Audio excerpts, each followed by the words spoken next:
I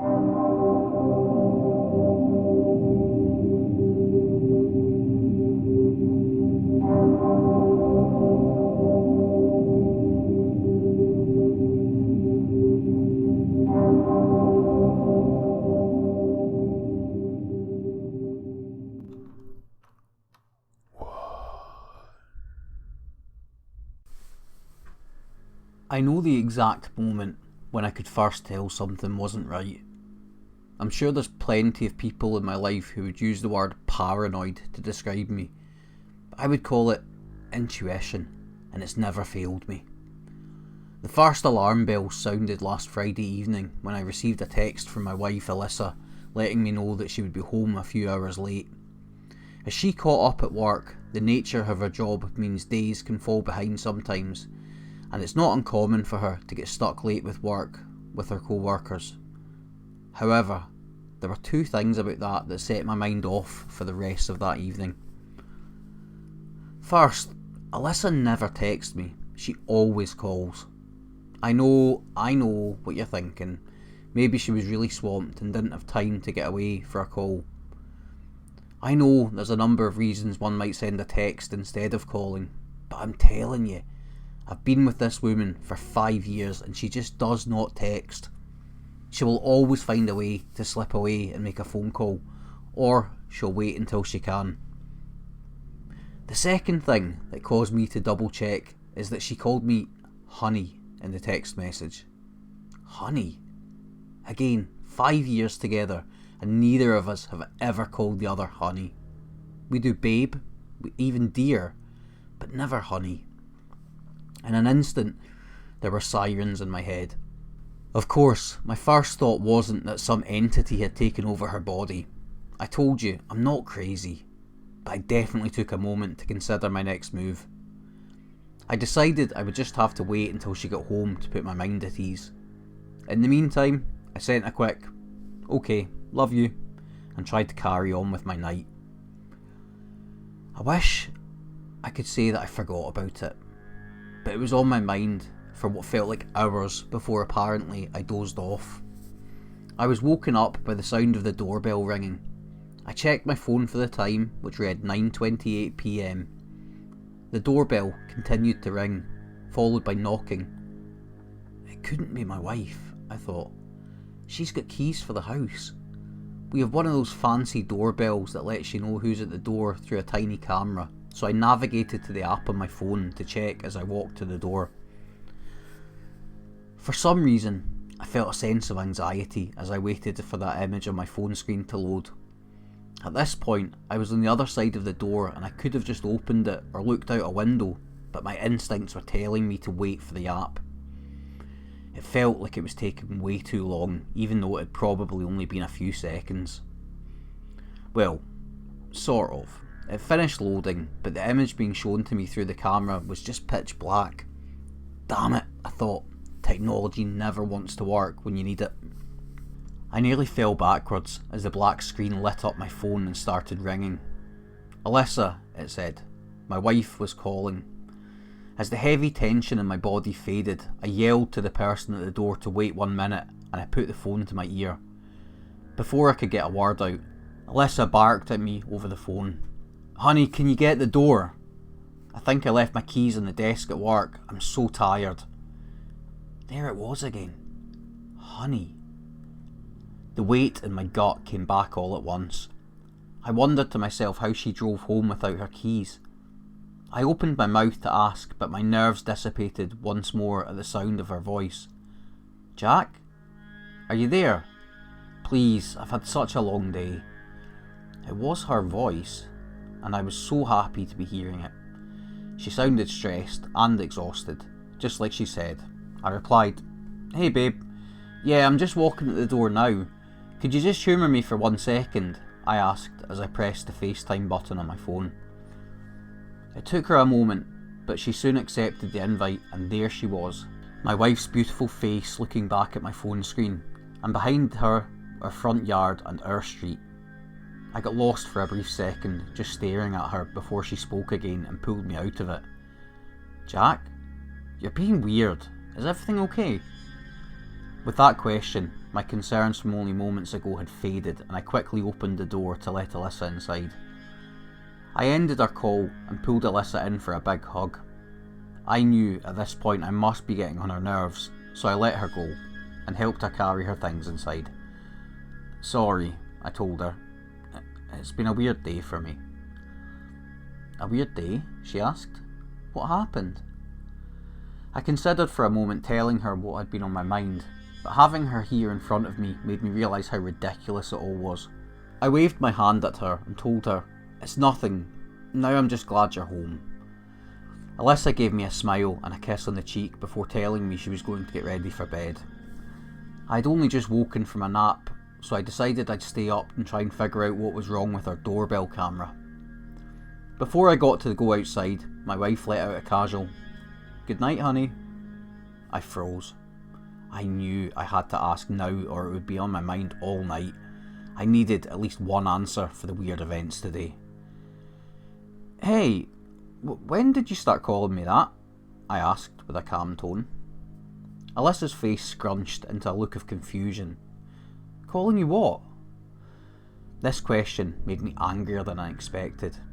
I kept my cool. "Honey," I said. Alyssa looked even more confused now. She thought for a moment and then gave me a smile. "Gosh, you're being strange tonight. I've always called you that." She kept smiling, but I could detect a hint of concern behind it. I gave a smile back to reassure her and shrugged. She took off toward the bedroom, leaving me alone with more questions than answers. Yes, it's you scratching, I can hear you. She took off toward the bedroom, leaving me alone with more questions than answers. I focused my mind back on the doorbell camera, hoping it would put my thoughts away from my wife's words. I exited out the front door and scanned around for the tiny camera. Standing in front of the door, I couldn't find the camera at first and then realised why. It had been raining earlier and there was a wet leaf stuck over the lens. That's right, a leaf. I couldn't help but laugh out loud at the situation. I laughed, and laughed, and laughed some more. When I couldn't laugh anymore, I pulled out my phone just to make double sure that the camera worked. I rang the doorbell, sorry Alyssa, to test it and opened the app on my phone. Sure enough, there I was on the screen, looking down at my phone. I still had questions, but at least I could put this one to rest. I went back inside and sat down on the couch.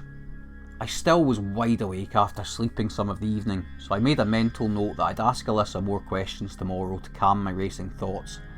But for now, I would ask my good friend, the internet. I wasn't sure what to search, and I'm not very tech savvy, so I started with a basic search. Wife acting strange. Of course, the first few pages were links to relationship advice forums, therapist pages, and even some niche porn scattered in. It only took a few specific iterations of my original search and a bit of a deeper digging before I finally found a possible answer that spoke to me. Supernatural entities. Once I went looking for it, there were pages upon pages of the stuff. I found posts that so many others who had extremely similar experiences to mine. Some users claimed demons and some claimed ghosts, but the experiences were the same. I found endless accounts of people who claimed their loved ones had been taken over by some unseen entity. It was always the same, a loved one mimicking normal behaviours perfectly, but messing up on a few small but important details. Many of the stories even included the victim randomly passing out during the day, just like I had that evening. No matter the differences in encounters, every story had the same theme. I spent the rest of the night getting lost in these stories. It felt so good for something to finally make sense after a day of unease. I don't know how long I sat on that couch, hunched over my laptop. I never saw the sun come up through my windows, so I must have fallen asleep eventually while it was still night. I woke up on Saturday, disoriented in my bed. The first thing I did was scramble for my laptop. I was terrified that Alyssa would see what I'd been searching all night and I'd have to explain myself. She'd think I was insane, but I no longer felt comfortable confronting her with questions until I confirmed some other way that she really was Alyssa. What if she really had been taken over by some kind of entity? I couldn't let it know that I was onto it. I searched around frantically for my laptop before remembering that I'd been using it on the couch. Then how did I get to my bed? My memories from the night before were just a blur of information I'd spent all night reading. I couldn't remember when I got offline and went to bed. My heart rate picked up. It must have happened again. That creature must have known I was learning too much and it put me to sleep just like the previous evening. I bolted for the living room, only to find my laptop sitting closed neatly on the table. Alyssa, or whatever was controlling my wife, was in the kitchen. I could hear her humming as she made her morning coffee. Terror overwhelmed me as my thoughts raced and I realised that I didn't have many options. I had to confront her now. Don't worry, there was no way I was going to hurt my wife. I'm not crazy. I made the quick decision that I just ask her questions and try to read her through her answers. But what if she attacked me? I had to bring some defence. That's it. I would get something to defend myself with and then confront her calmly. If she really was my wife Alyssa, then she could answer my questions easily. If it went well, then I could just explain everything and we'd have a good laugh about it all. If it didn't go well, then, well, I don't know. I just knew that I had to act fast. I moved quickly but quietly through the house, slipping out into the garage. I was looking for anything I could use as defence in case things got messy. My eyes scanned over the tools scattered throughout the garage before finally landing on the crowbar. Perfect. I grabbed the weapon and tucked it into the back of my pants. I kept my hand behind my back, gripped tight on the crowbar as I calmly entered the kitchen where my wife stood, back turned to me and stirring a cup of coffee. Alyssa? My voice must have startled her, or this thing was a good actor. She jumped and turned to face me. Oh, you scared me. Good morning, honey. Honey. My fist gripped tighter around a crowbar behind my back. This creature was messing with me. It had to be. It spoke again. Honey, what's behind your back? There it was again. I was getting pissed off at this sick game now. I ignored its question and asked my own. Alyssa, how did you drive home from work last night if you left your keys behind? The creature, pretending to be my wife, let out a confused whimper. I had to admit it, it was convincing. It almost made me feel bad, but I had to hear its answer. Jack, what's going on? Have you been taking your meds? Meds? I don't take any medications. Or do I? I shook my head and focused my thoughts. This thing was trying to mess with me. It was avoiding the question. I had to show it I was serious. I revealed the crowbar from behind my back. Answer the question. The creature, pretending to be my wife, made another convincing gesture, backing away while its eyes filled with tears. It squeaked out, Jack, I carpool. I've always carpooled. I carpool with Evelyn.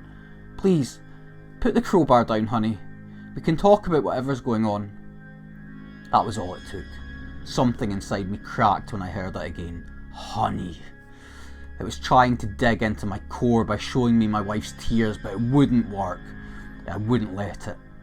I let my rage drive me as I lifted my arm and swung the crowbar hard into the skull of the creature pretending to be my wife. My veins were filled only with contempt as I dragged it out of the kitchen and back into the basement. My head throbbed with ire as I exited the basement alone, slamming it shut behind me and clicking the lock. The entity must have put me to sleep again shortly after because I blacked out and I did not wake up until Sunday. I spent the entirety of Sunday trying to block out the sounds from the basement, my wife's voice pleading with me to let her out, begging me to get help, but I knew it was only her voice, not her words. I knew she belonged to something else now. I knew it was only trying to trick me into opening the door so it could kill me, or whatever it had planned. When it was quiet, I spent that time trying to decide what I should do. I spent time online trying to find any solution that didn't involve killing my wife. I held on to the hope that maybe I could save her from this thing without taking her life with it. Most of Sunday was a blur otherwise. I woke up on Monday to the sound of knocking on my door. Groggy, I rolled over, grabbed my phone and checked the time. It was 8:34 a.m. I opened my doorbell app and checked the camera. It was a face I thought I recognised, but I couldn't put a name to it. I crawled out of bed, made my way through the living room and pulled the front door open. A woman stood there, looking confused and impatient. I must have looked like shit. She didn't speak at first, so I did. "I'm sorry, it's been a long weekend. Who are you?" My voice came out raspy from my dry throat. Her impatient look morphed into one of concern. She answered, "I'm Evelyn. I'm here to pick up Alyssa for work." She waited for my response, but it never came. She swallowed, looking more uneasy now. "Usually she's ready by now, and I've been waiting outside for 30 minutes. She's not answering her phone or anything."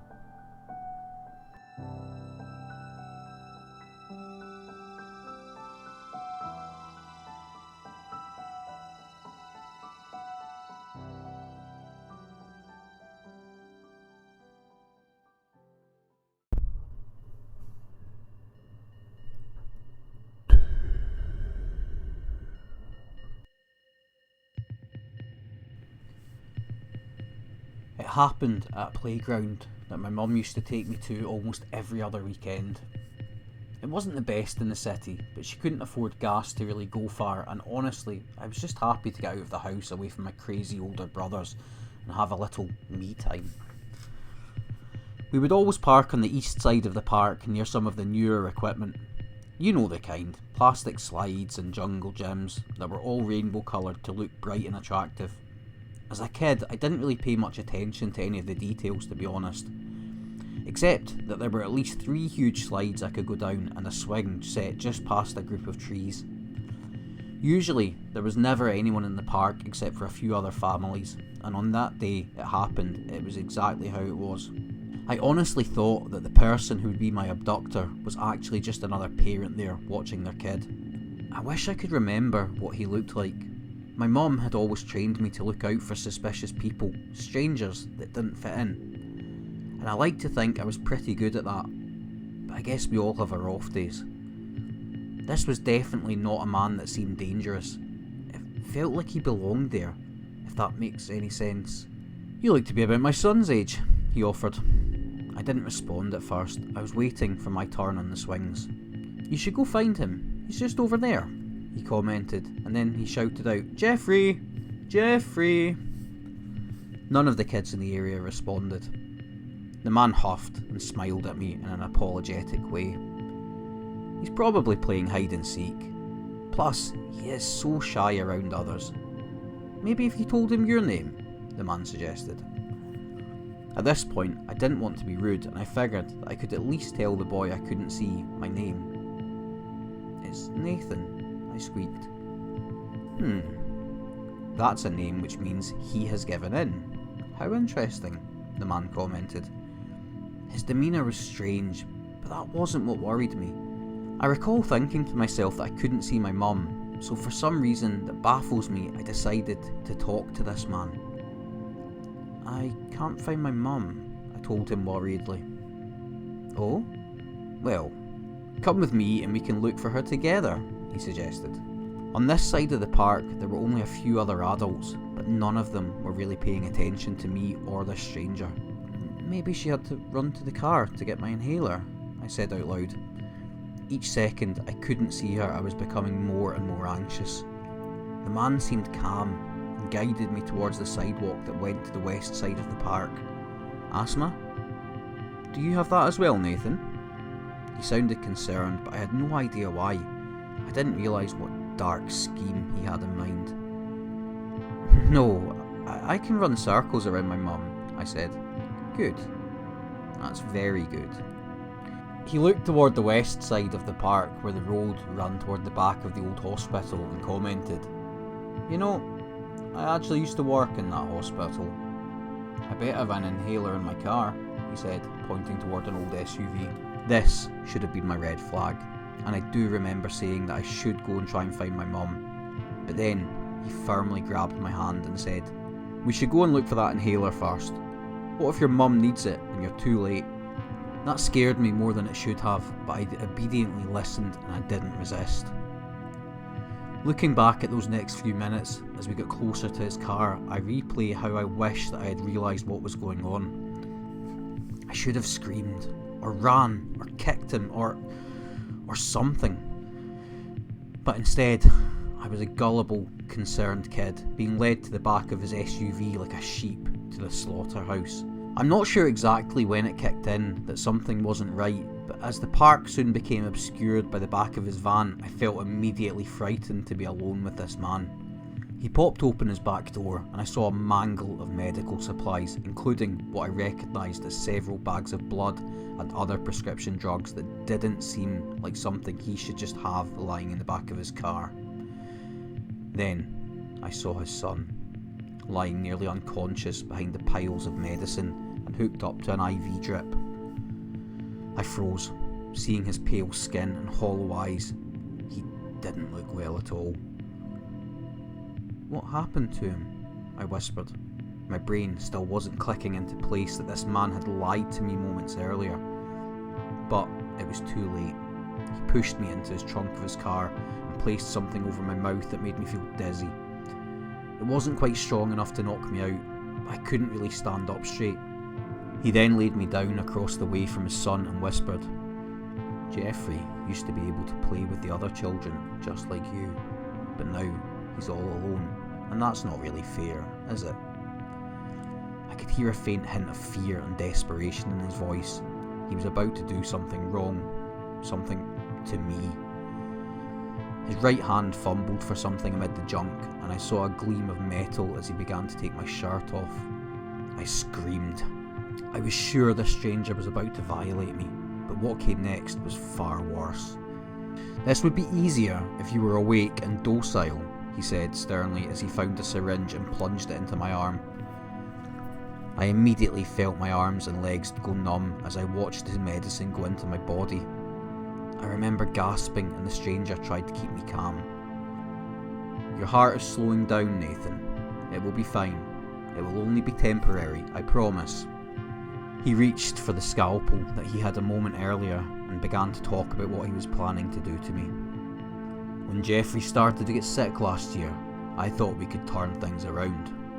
The prognosis was good. They said he would just need a few infusions of blood and he would have a healthy heart again.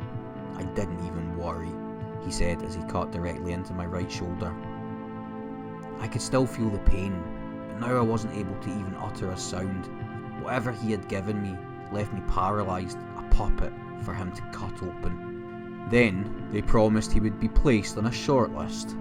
"It won't take long and he can get surgery," they said. But I've been doing this for years. I've seen kids younger than him die because there aren't any candidates available. I was starting to black out as blood trickled down my chest and began to peel back skin. He was pressing down on my rib cage hard now, trying to break it apart to reach the organ. "I'm sorry this had to happen to you, Nathan. You seem like a good kid, but maybe if your mummy had paid more attention to you, you wouldn't be here now." The world was dark now. I could still hear and feel, but could hardly breathe. It wouldn't be long before I was gone. The next thing I heard was a loud bang. Then my mum was shouting and hitting the man over and over. I was starting to come to. Some part of me was realising that she had come here to save me. I saw him try to attack her, but my mum was relentless.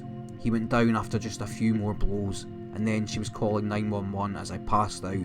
I got quite a chewing out when we made it home that evening, and I got quite a few stitches to remember my encounter with my abductor. A police officer at the ER filled in the blanks for the man's story. "That's the third shift sergeant that got fired last month, isn't it?" I remember overhearing as I waited to be seen. "Yeah, I remember. He abruptly quit when they diagnosed his kid. Poor guy, he just wanted to save his own son." Surprisingly, the sergeant had managed to escape before the paramedics arrived, and we never saw him or his sick son again. I like to think that they had a happy ending. Not because I think they deserve it, but because if they didn't, I have the feeling this madman might try and still hurt others again. Even all these years later, I don't like going to that park alone. 3. It follows me everywhere, and like most people, I have grown accustomed to it. As a kid, you have to get used to it sometimes. It scares you, but then you remember all it is you. You grow out of that fear pretty quickly. By the time you're a blossoming young adult, you look back on those times and laugh about how much of a pussy you were. Almost every other normal human being would agree with this thesis. There is no need to be scared of one's shadow. I have been reminding myself of this repeatedly for the past 8 days. But my paranoia is crippling me. Every day it gets worse now. I see it growing, I see it shrinking, I see it burrowing into the earth, creating a black void into eternal darkness. I can't seem to shake it. I catch myself on walks to work, gasping as I look over it. People look at me with what is a concerned look, like I might be having a heart attack, then continue on. I sometimes crave to ask them if they see what I see, if they see it enveloping me slowly, its gaping mouth salivating black drool. I couldn't bring myself to talk to anyone about it. How would I not sound paranoid? I simply continued to try and ignore it and calm my nerves whenever my peripheral noticed it's creeping closer. I should have taken it more seriously, but I didn't think it would get this bad. To avoid my paranoia of getting the better of me, I have secluded myself to total darkness whenever I got back home from work. Ironically, the darkness was a comfort, but last night, as I tossed and turned in bed, I happened to open my eyes for a moment. I saw it sitting on the edge of the bed. It was somehow darker than the darkness. The silhouette sat there. All I remember after that is pissing myself and blacking out. When I woke up, all pruny from hibernating in my own urine, the sun was breaking through the curtains just enough that the room had a royal glow filling it. The memory of that night gave me a shock of adrenaline and I leapt up. I expected it to still be there at the end of my bed, but it was back where it belonged, at my feet. But something was off about it. I stood perfectly still in order to inspect it, and the more I glared at it, the more convinced I was that it was deeper and jittery. It began to haunt me more frequently. Almost every night now I see it sitting on my bed. Every night it seems to get closer and darker.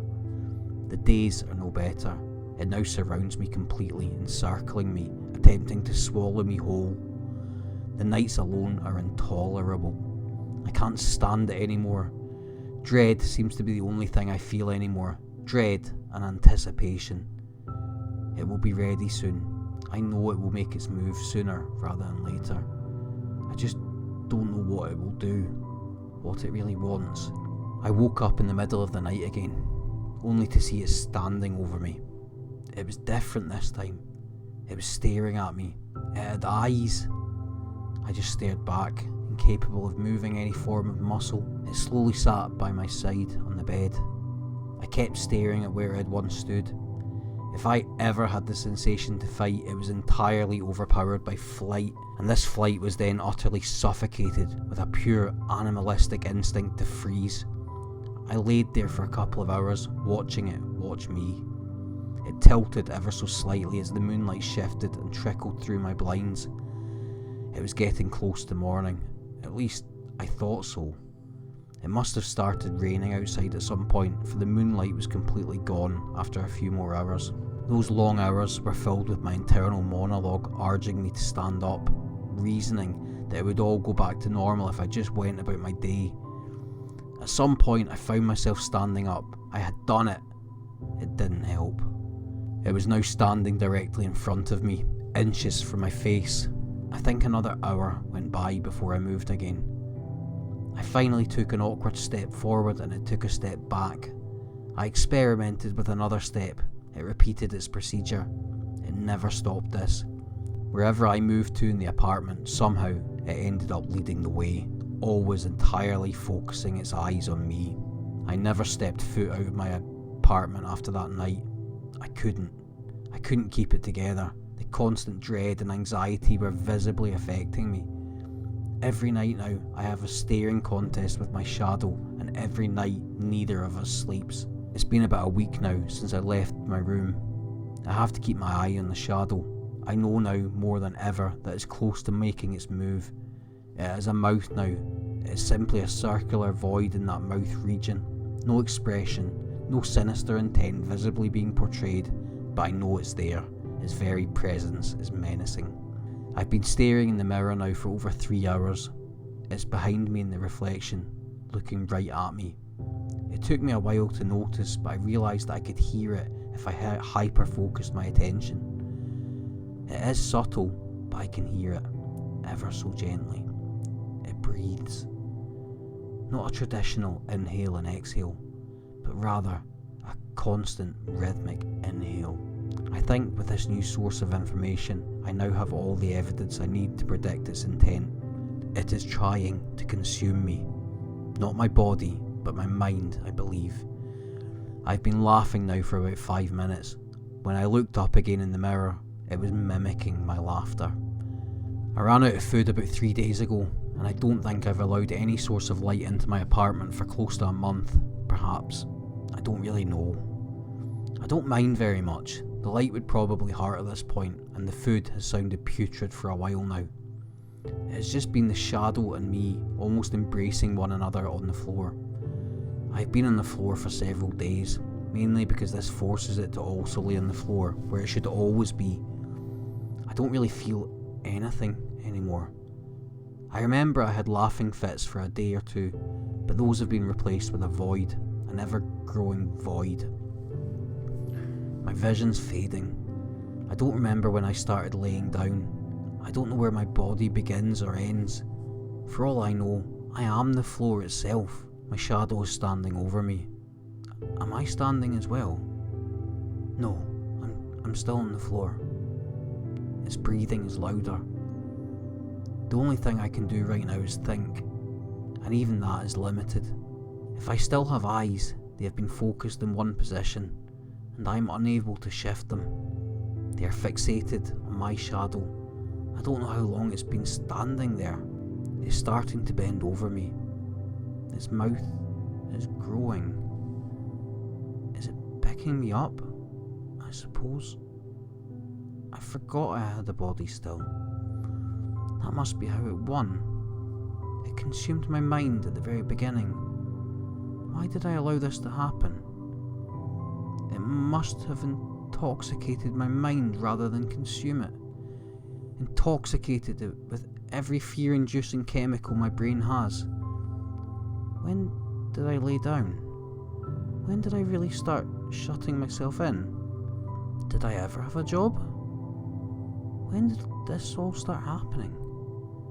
Have I always been like this? How old am I? Mummy? Did I really have you, Mummy? All I see is the shadow. It's engulfed the room. It is now the void. I am standing up, I suppose. When did I get off? When did I get on the roof?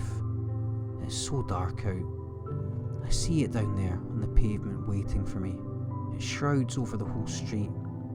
Beautiful. My legs are shaky. I have legs again. I don't want them anymore. Am I falling? The void is getting closer now. I can almost feel it. It doesn't seem to have eyes anymore. Its rhythmic inhale is dragging me in. Did I fall?